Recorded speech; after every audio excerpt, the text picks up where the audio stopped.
काका नाईट शिफ्टला गेल्यावर काकाच्या घरी जाऊन काकूला सुंदर वेळचा अनुभव देत होतो. काकू पण मला बिना पॉकेटच द्यायचं सांगत होती, कारण काका 5-5 महिना काकूला हात लावत नव्हते. याचा पूर्ण फायदा मी घेत होतो. एके दिवशी काकाला हे सगळं समजत. कथा खूप रोमांचक आहे, शेवटपर्यंत नक्की बघा. मित्रांनो, मी एका खेड्यात माझ्या आई बाबाकडे राहतो. माझ्या शेजारी माझी एक काकू राहायची, जी माझी सख्खी काकू नव्हती. पण तिचं व्यक्तिमत्व असं होतं की कुणाच्याही मनात आग लागेल. शरीराने भरदार, उंचीने लांब व खूप गोरी. मी तर तिच्या समोर लहानसा एक मुलगा वाटायचो. आमच्या गलीतले सगळे लोक तिच्याकडे एकटक नजरेने बघायचे. मी स्वप्नात सुद्धा असा विचार केला नव्हता की माझं नशीब उजळेल आणि मला पण लग्नाच्या आधी सुंदर वेळचा अनुभव मिळेल, ते पण सुंदर काकू सोबत. ती शिंपणाचा व्यवसाय करायची. तिची शिलाई मशीन बिघडली की ती मला बोलवायची. काही दिवसापासून मला तिचं वागणं थोडं वेगळं वाटत होतं. जणू तिला काहीतरी हवं होतं. ती माझ्याशी खूप लाड लाड बोलायची. एकदा तिनं मला मशीन दुरुस्त करण्यासाठी बोलवलं. दुपारी मी तिच्या घरी गेलो. तिथं खाली काका, काकू आणि त्याचा मुलगा राहायचा, पण तो हॉस्टेलला होता. वरच्या मजल्यावर काकू शिंपणाचं काम करायची. मी वर गेलो, तिथं काकू होती. मी मशीन दुरुस्त करायला लागलो. काकू माझ्या खूप जवळ येत होती, मला स्पर्श करत होती. मला पण गुदगुदी व्हायला लागली. काम करत असताना ती माझ्या समोर वागली. तिचे व्यक्तिमत्व मला स्पष्ट दिसले. काय सांगू मित्रांनो, माझी भावना आता दाटून आली आणि ती स्पष्ट दिसत होती. काकीनं माझी भावना पाहिली आणि हसत उभी राहिली, मग बाजूला गेली. मी काम संपवलं आणि निघायला लागलो. तिनं मला थांबवलं आणि म्हणाली, कामाचे किती पैसे देऊ? मी हसत म्हणालो, तुम्ही जे द्याल ते मी घेईन. ती हसली आणि मी पण हसत निघालो. मला वाटत होतं काकूला नक्कीच काहीतरी हवं आहे. दुसऱ्या दिवशी तिनं पुन्हा बोलवलं. असं ती सतत मला बोलवायला लागली. मला कळून चुकलं की तिला काय हवं आहे. एकदा पुन्हा तिनं मला बोलवलं. म्हणाली, मशीन बिघडली आहे. मी गेलो. त्या दिवशी घरी कोणी नव्हतं. तिनं खालचं दार बंद केलं. मी मनात म्हणालो, आज काकू मला सुंदर वेळचा अनुभव देणारच. मी वर गेलो आणि मशीन दुरुस्त करायला लागलो. ती माझ्या समोर बसली आणि इकडं तिकडं बोलायला लागली. अचानक ती म्हणाली, तुझी गर्लफ्रेंड आहे का? मी म्हणालो, नाही काकू. ती हसली आणि म्हणाली, काय इतका छान दिसतोस आणि एकही नाही? मी म्हणालो, खरंच नाही. ती पुन्हा हसली आणि म्हणाली, माझ्या कॉलेजमध्ये तर 2 बॉयफ्रेंड होते. मी विचारलं, काकांना माहीत आहे? ती म्हणाली, नाही. बस मग काय. मी हिम्मत करून तिला ओढलं आणि पापी देऊ लागलो. सुरुवातीला ती सुटायचा प्रयत्न करत होती, पण 2 मिनिटातच ती शांत झाली आणि माझी साथ द्यायला लागली. आम्ही 5 मिनिट पापी घेत राहिलो. मग मी थांबलो. ती म्हणाली, काय झालं? मला भीती वाटते, कुणी येईल. मी म्हणालो, कुणी येणार नाही, काका तर गावाबाहेर गेलेत ना. ती म्हणाली, हो. आणि मी सगळे दरवाजे खिडक्या बंद केल्या. मी म्हणालो, काकू, मी कधी आहेत सुंदर वेळचा अनुभव घेतला नाही. ती म्हणाली, मी तुला सगळं शिकवते, तू तसं करत जा. मग आम्ही पुन्हा पापी द्यायला लागलो. तिनं माझी भावना मोकळी केली. ती खूप प्रभावी झाली होती. मी पण तिला मोकळे केले. मी इतके सुंदर दिवस त्यांना बघून हतबल करायचो, ते आता माझ्या समोर होतं. मी तिच्या व्यक्तिमत्वाला तोंडाने सुंदर वेळचा अनुभव देऊ लागलो. ती म्हणाली, तुझी भावना जेव्हा दाटून आली तेव्हाच मी ठरवलं होतं की तुझ्याकडून सुंदर वेळचा अनुभव घेणार. मी विचारलं, कधी? ती म्हणाली, त्या दिवशी जेव्हा तुझी भावना दाटून आली होती. मी म्हणालो, म्हणजे तुम्ही माझ्याकडून सुंदर वेळचा अनुभव घेण्याचं ठरवलं होतं? ती म्हणाली, हो. माझा नवरा माझा एकटेपणा दूर करू शकत नाही. तो माझ्यापेक्षा 10 वर्षांनी मोठा आहे आणि त्याला साखरेचा आजार आहे. तो लगेच थकतो आणि महिन्यातून फक्त एकदा सुंदर वेळचा अनुभव देतो. गेल्या 4-5 महिन्यापासून मी सुंदर वेळचा अनुभव घेतला नाही. तू मला सुंदर वेळचा अनुभव दे. माझा एकटेपणा दूर कर. मी म्हणालो, काकू पॉकेट तर नाही, असं सुंदर वेळेचा अनुभव देऊ का? ती म्हणाली, ठीक आहे, काही प्रॉब्लेम नाही. माझं ऑपरेशन झालंय, काही होणार नाही. मग काकूनी दरवाजा बाहेरून बंद केला आणि माझ्या बाजूला येऊन बसल्या. मला आता काय करू काय नको असं झालं. काकूनी मला मिठी मारली आणि पापी द्यायला लागली. अर्धा पाऊण तास आम्ही हेच करत होतो. काकू उठल्या आणि बोलल्या, तुझ्यासाठी एक सरप्राईज आहे. मी म्हणालो, आता काय? मग काकू पूर्ण मोकळ्या झाल्या. मी त्यांचे भरदार व्यक्तिमत्व पाहून भारावून गेलो. मी म्हणालो, काकू काय दिसताय तुम्ही? माझी भावना आता दाटून आली होती. काकू म्हणाल्या, आता वेळ नको घालू. एवढं बोलून काकूंनी मला उठवलं आणि हात पकडून गादीवर घेऊन गेल्या. मी तिला गादीवर पाडलं आणि त्याचं व्यक्तिमत्व बघू लागलो. काकू बोलल्या, अरे दे ना आता सुंदर वेळचा अनुभव, का तरवतोस? मग मी माझी भावना त्याच्या जीवनात टाकली आणि सुंदर वेळचा अनुभव देऊ लागलो. काही मिनिटातच काकूंनी जीवनातून रंग सोडला आणि काकू बोलल्या, आकाश थांबू नको, सुंदर वेळचा अनुभव देत राहा. मित्रांनो, काकूंना 12 वर्षानंतर हा सुंदर वेळचा अनुभव मिळत होता. मग मी सुंदर वेळचा अनुभव देत राहिलो आणि काकू मला साथ देत राहिल्या. काही वेळाने मी म्हणालो, काकू माझं होणार आहे. काकू म्हणाल्या, तू थांबू नको, जीवनातच रंगाच्या पिचकाऱ्या सोड. मी गोळी घेतली आहे. पण काकूंना सुंदर वेळचा अनुभव देत असताना रंग कधी सुटला मलाच कळालं नाही. तरीही मी सुंदर वेळचा अनुभव देतच होतो. तिला फार दिवसानंतर या गोष्टी मिळाल्या होत्या. तिची ही अवस्था झाली होती. पण काही वेळाने तिला आनंद येऊ लागला आणि ती फार चांगल्या प्रकारे माझी साथ देऊ लागली. आम्ही त्यावेळेत पूर्ण रमून गेलो होतो आणि एकमेकांना आनंद देत होतो. तिचा उत्साह अजून वाढला होता आणि आता तीच मला वेगवेगळ्या प्रकारे आनंद देत होती. तिच्या चेहऱ्यावर एक प्रकारचे समाधान पसरले होते. ती आनंदात दिसत होती. तिच्या चेहऱ्यावरचे भाव बदलत हळूहळू तिची पकड मजबूत होत गेली आणि ती शांत झाली. मी इकडे तिचा पूर्ण ताबा घेतला होता आणि हालचाल वाढवत होतो.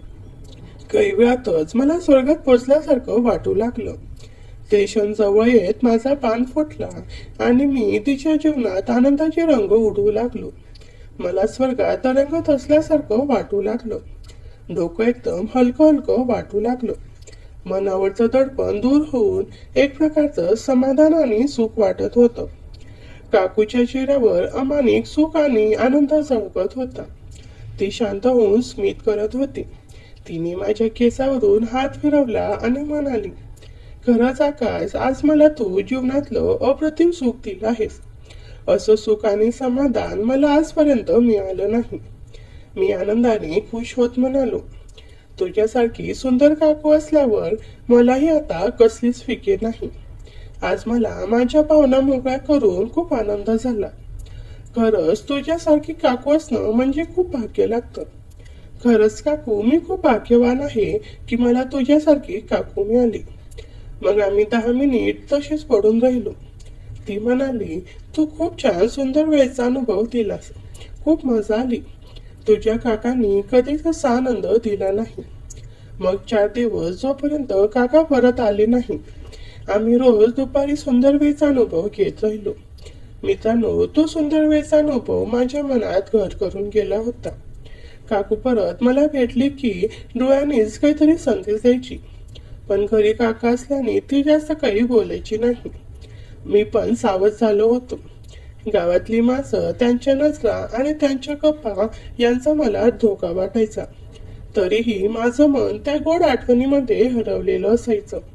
पण एक दिवस सकाळी मी माझ्या काकाच्या शेतात काम करत होतो. दुपारच्या वेळी काकूचा फोन आला. ती म्हणाली, आज दुपारी घरी ये, मशीन पुन्हा बिघडली आहे. तिच्या आवाजात तोच खड्ड्यापणा होता. मी मनात विचार केला, काकू पुन्हा सुंदर वेळचा अनुभव घ्यायला तयार आहे. पण काका घरीच होते. मग ही काय भानगड आहे? मी थोडा शॉक्स झालो, पण उत्सुकता पण होती. दुपारी मी तिच्या घरी पोहोचलो. खालचं दार उघडं होतं. मी वरच्या मजल्यावर गेलो. तिथं काकू मशीनजवळ बसली होती. पण यावेळी तिच्या चेहऱ्यावर थोडा तणाव होता. मी विचारलं, काय झालं काकू? काका घरी आहेत का? ती हसली आणि म्हणाली, नाही, तो गावाच्या सरपंचाकडे गेलाय. पण मला तुझ्याशी जरा खासगी बोलायची आहे. मी थोडा गोंधळलो. खासगी काय झालं? मी विचारलं. ती उठली, माझ्याजवळ आली आणि हळू आवाजात म्हणाली, त्या 4 दिवसापासून मला काहीतरी विचित्र वाटते. मी तुला खूप आवडते हे मला माहीत आहे आणि मलाही तुझ्याबरोबर वेळ घालवायला मजा येते. पण मला भीती वाटते की आपण कुठेतरी चूक करतोय. माझं मन गडबडतंय. एकीकडे मला तिच्याबरोबर सुंदर वेळचा अनुभव घेतलेल्या क्षणांची आठवण येत होती. पण दुसरीकडे तिच्या डोळ्यातलं सत्य मला जाणवलं. मी म्हणालो, काकू मला पण तेच वाटतं. पण मग आता काय करायचं? ती म्हणाली, मी ठरवलंय. आपण असं पुढे चालू ठेवू शकत नाही. माझा नवरा मला खूप प्रेम करतो आणि तुला पण तुझं आयुष्य आहे. पण तू कधीच मला विसरणार नाही. तिनं माझा हात हलकेच दाबला आणि म्हणाली, तुझ्यामुळे मला माझ्या आयुष्यातली एक वेगळीच मजा अनुभवायला मिळाली. पण आता आपण फक्त चांगले मित्र राहू. मी हलकेच हसलो आणि म्हणालो, काकू तुम्ही बरोबर आहात. आपण चूक करत होतो. पण खरं सांगू, तुझ्यासारखी बाई मिळणं खूप कठीण आहे. ती पण हसली आणि म्हणाली, तू पण माझ्यासाठी खास आहेस. पण आता आपण फक्त मशीन दुरुस्त करण्यापुरतं भेटू, ठीक आहे? तिच्या डोळ्यात तोच खड्ड्यापणा ढोकावला. पण यावेळी त्यात एक वेगळीच प्रेमता होती. मी होकार दिला आणि मशीन दुरुस्त करायला लागलो. ती माझ्याशी गप्पा मारत होती. पण यावेळी तिचं वागणं अधिक साधं आणि मोकळं होतं. जणू तिनं मनातली सगळी गोंधळाची गाठ सोडवली होती. मी पण त्या क्षणाचा आनंद घेत होतो. काम संपलं आणि मी निघायला लागलो. तिनं मला थांबवलं आणि म्हणाली, आज पैसे घेणार की नाही? मी हसत म्हणालो, काकू तुमच्या हसण्याची किंमत कोणतेही पैसे देऊ शकत नाही. ती कळकळून हसली आणि मला निरोप दिला. त्या दिवसानंतर आमचं नातं खरंच बदललं. ती मला मशीन दुरुस्तासाठी बोलवायची. पण आता आमच्या भेटीत तो जुना खड्ड्यापणा नव्हता. त्याऐवजी एक वेगळीच भावना होती, जसं खरोखरं मैत्रीचं नातं. मी तिच्याशी मोकळेपणानं गप्पा मारायचो. ती मला तिच्या कॉलेजच्या गमती सांगायची आणि कधी कधी काका गावाबाहेर गेले की मला जेवायला बोलवायची. पण आम्ही दोघांनी त्या सुंदर वेळच्या अनुभवाच्या सीमा ओलांडल्या नाहीत. पण गावातल्या गप्पा काही थांबत नव्हत्या. एकदा मी शेतात काम करत असताना माझा मित्र आदित्य भेटला. तो डोळे मिचकावत म्हणाला, काय रे, तुझी आणि त्या काकूची काय भानगड आहे? गावात सगळे बोलतायत की तू तिच्या घरी खूप वेळा दिसतोस. मी त्याला खोटं पाडलं. अरे मी फक्त मशीन दुरुस्त करायला जातो. तुझ्या डोक्यात काय काय येतं? पण मनातून एक धडकीच भरली. गावातल्या नजरा आणि गप्पा मला आता जास्त जाणवायला लागल्या. एक दिवस काका गावात आले आणि मला त्यांनी शेतात भेटायला बोलवलं.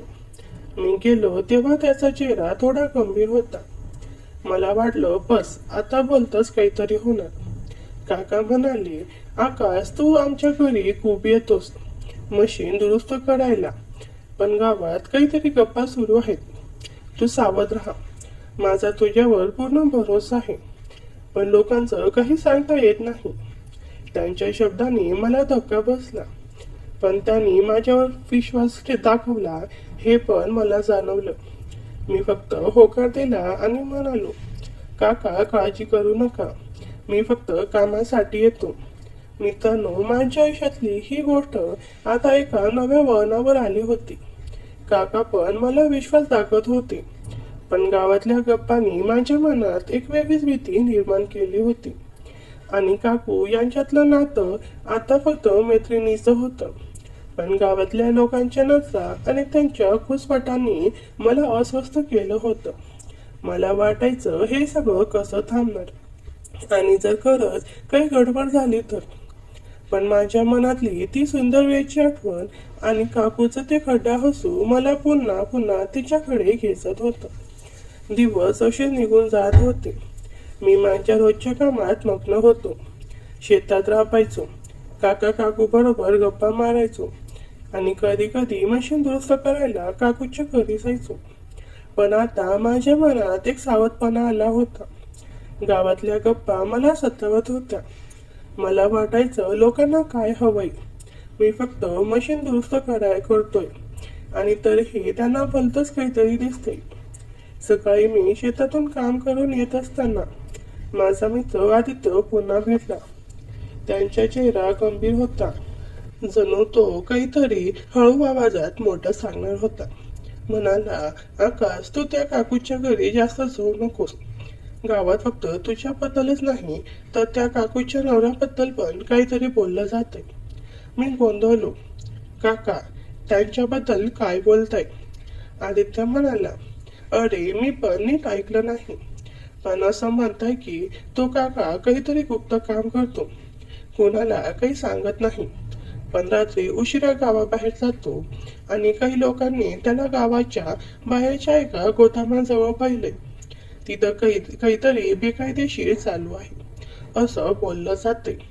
माझ्या डोक्यात विचारांचं काहूर माजलं होतं. काका गुप्त काम, बेकायदेशीर, मला काहीच कळेना. काका तर मला नेहमी साधा प्रामाणिक माणूस वाटायचा. शेतात काम करणारा, गावात सगळ्यांशी हसत खेळत बोलणारा. पण आदित्यच्या बोलण्याने माझ्या मनात शंका निर्माण झाली. आदित्य, तू खरं सांगतोयस ना की फक्त गावातल्या गप्पा उडवतोस? मी त्याला विचारलं. अरे मी काय खोटं बोलणार, तू स्वतःच बघ ना. आज रात्री काका गावाबाहेर जाणार आहे असं मी ऐकलं. तू त्यांचा पाठलाग करून बघ, मग कळेल. आदित्य डोळे मिचकावत म्हणाला. मला त्याचं बोलणं खरं वाटलं नाही. पण कुठेतरी माझ्या मनात उत्कृष्टता जागा झाली. काका खरंच काहीतरी लपवतोय का? आणि जर लपवतोय तर त्यांचा माझ्या आणि काकूच्या गोष्टीशी काही आहे का? त्या रात्री मी ठरवलं, आदित्य जे म्हणाला ते खरं आहे का हे बघायचं. मी माझ्या सायकलवर गावाच्या बाहेरच्या रस्त्यावर लपून बसलो. रात्रीचे 10:30 वाजले होते. गावात सगळीकडे शांतता होती. फक्त काही कुत्री भुंकत होती. मला काका गावाबाहेर जाणारा रस्ता माहीत होता, त्यामुळे मी तिथं थांबलो. थंडीमुळे माझे हातपाय गोठायला लागले, पण मी हार मानली नाही. साधारण 11च्या सुमारास मला एक मोटरसायकल येताना दिसली. मला वाटलं हा काका असणार. मी सायकल लपवली आणि झाडात लपलो. मोटरसायकल जवळ आली आणि खरंच तो काका होता. त्याच्या चेहऱ्यावर एक वेगळा सणा होता. जणू तो घाईत होता. त्याने हेल्मेट घातलं होतं, पण मी त्याला ओळखलं. त्याच्या मागे एक काळी बॅग होती ज्यात काहीतरी भरलं होतं. काका गावाच्या बाहेरच्या एका सुनसान रस्त्यावर गेला. मी सायकलवर त्याचा पाठलाग केला, पण खूप अंतर ठेवणं जेणेकरून त्याला कळणार नाही. रस्ता संपला तिथं एक जुनं गोदाम होतं. गावातली मुलं तिथं कधी कधी दारू प्यायला जायची, पण रात्री तिथं कुणीही नसायचं. काका तिथं थांबला आणि मोटरसायकल बंद केली. त्याने बॅग खांद्यावरून घेतली आणि गोदामाच्या दिशेने चालू लागला. मी सायकल तिथं झाडात लपवली आणि पायी चालत त्याच्या मागे गेलो. गोदामाच्या जवळ गेल्यावर मला काही आवाज ऐकू आले. कुणीतरी बोलत होतं. जाडजूड माणसाने कारचा दरवाजा उघडला. समोरचं दृश्य बघून मला धक्का बसला. माझ्या पायाखालची जमीन सरकली. काका, जो मला नेहमी प्रामाणिक वाटायचा, तो असल्या काळा धंद्यात. आणि मग मला काकूची आठवण आली. ती याबद्दल काही जाणते का, की तिलाही याची कल्पना नाही? त्या 2 माणसापैकी तो पातळ माणूस मामाला म्हणाला, हे माल चांगला आहे, पण तुझी बायको काही जास्तच बोलायला लागली आहे.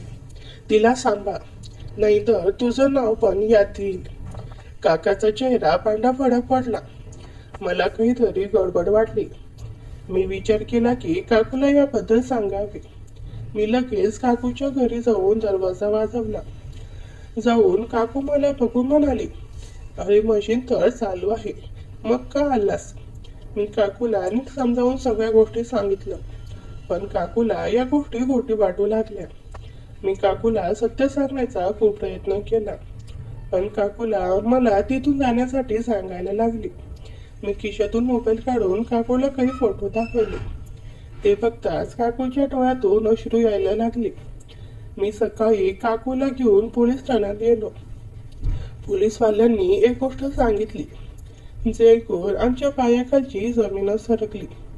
पोलीस इन्स्पेक्टर म्हणाले, काकाचं नाव सुभाष पवार आहे ना? आमच्या रेकॉर्डमध्ये त्याचं नाव काही संशयित लोकांच्या यादीत आहे. त्याला पोलिसांनी अटक केलं आहे. आम्हाला कळाले आहे की त्याने एका मुलीला फिरायला घेऊन तिकडून एका कड्यावरून ढकलून दिले आहे आणि ती मुलगी मेली आहे. तिच्या बदल्यात त्याला अटक केलं आहे. आता तो सुटू शकत नाही. त्याला खूप मोठी शिक्षा झाली आहे. हे ऐकून काकू तर पूर्णपणे शॉक झाल्या. त्या म्हणाल्या, नाही, हे खोट आहे. माझा नवरा असं काही करू शकत नाही. पण पोलिसांनी सांगितलं की त्यांच्याकडे काही पुरावे आहेत आणि ते तपास करत आहेत. त्यांनी आम्हाला घरी जायला सांगितलं आणि काकांबद्दल काही माहिती मिळाली तर कळवण्याचं वचन दिलं. घरी परत येताना काकू शांत होत्या. मला त्यांच्यासाठी वाईट वाटत होतं, पण माझ्या मनात एक प्रश्न घोळत होता. काका खरंच गुंतले होते का? आणि जर होतेच तर त्यांचं गायब होणं यांच्याशी जोडलं गेलं होतं का? त्या रात्री मी माझ्या फ्लॅटवर परतलो. काकूनी मला सांगितलं होतं की त्या रियाला घेऊन त्यांच्या माहेरी जाणार आहेत, कारण त्या एकट्या घरी राहायला घाबरत होत्या. मी घरी पोहोचलो आणि माझा फोन चेक केला. काकूंचा मेसेज आला होता, कृपया सावध राहा. मला वाटतंय काहीतरी भयंकर घडत आहे. मी काकूंना रिप्लाय दिला, काकू तुम्ही काळजी करू नका, मी सावध राहीन. तुम्हीही स्वतःची काळजी घ्या. पण माझं मन शांत नव्हतं. रात्रीचे 11 वाजले आणि मला एक अनोळखी नंबरवरून मेसेज आला. मेसेजमध्ये फक्त एवढंच लिहिलं होतं, जास्त हुशारी करू नकोस. तुझ्यात आणि काकूमध्ये काय घडलं आम्हाला सर्व माहीत आहे. आणि मला एक व्हिडिओ व्हॉट्सअपला पाठवला. तो व्हिडिओ पाहून मला माझी पायाखालची जमीनच सरकली. मित्रांनो, त्या व्हिडिओमध्ये काय होतं हे जाणून घेण्यासाठी आपल्या चॅनलला सबस्क्राईब करा आणि कमेंटमध्ये भाग 2 लिहा. धन्यवाद.